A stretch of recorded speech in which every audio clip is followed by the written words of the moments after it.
Napagtanto mo na ba na sa tuwing ika'y napapag-isa, walang lungkot na nadarama? Sabihin natin may pait, pero parang kapeng hinaluan ng krema, nakagagaan sa pakiramdam. Sa tuwing nag-iisa ako, lalakad, papalibutan man ng pulutong ng tao.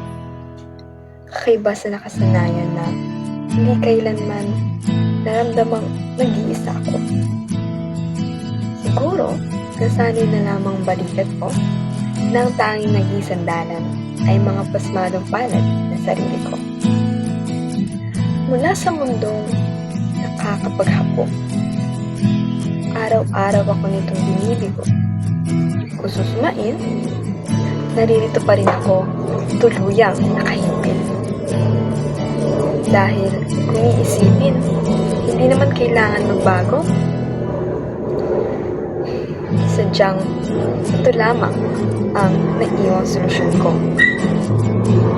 Ngunit sa bawat paglubog ng araw, bakit may ikaw na hinahanap?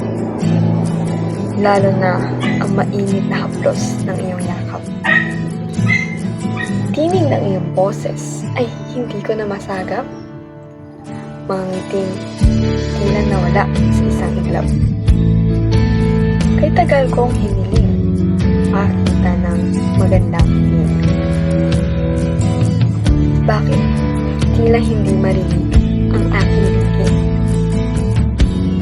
Mula sa itong sinimulan natin. Kay tagal din na namin magkatagpo. Kay tagal hinanap. Bakit naglaho? Napagtantong akala ko nakititig ako ng hindi kailangan ng santo. Yan pala, hindi ko naman kailangan ito, pero gamit na gamit ko. Sa wari ko, nabura na ang pag-aantala. Pagkat alam kong wala nang babalikan pa.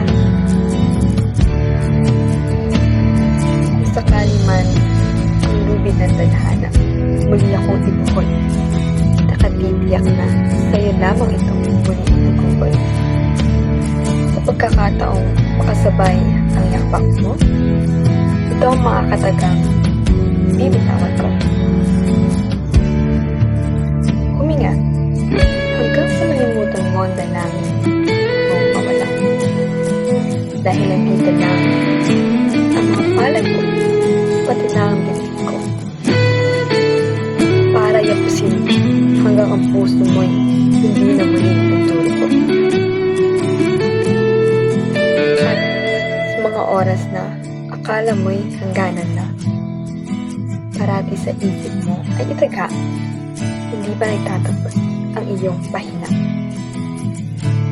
At sa mga panahong nakabibingis sa himig ang mundo, ako na ang magsisilbing ingay mga oras na ika'y nababagot. Hindi man naging matahid ang daan, lubak-lubak man ating tatawiran. Huwag mag-alala, sapagkat malayo pa ang pagtutunguhan. Mayroon pang karilagan ang sasalubong sa ating pagmamahal. Kilalanin mo na ako ng buo, tanggapin na parang hindi, maniwala ng walang alinlangan. Sisiguraduhin ko wala na muling paltos sa buhay mong punong ng kaos. At sa muling pagmunat itong mga mata, kayanin na sana ng aking mga paa na hayaang gabayan ito upang sa bawat kaliwang hakbang wala na muling may iwang patlang. Tatapos dito na lamang ako dadalhin ng aking mga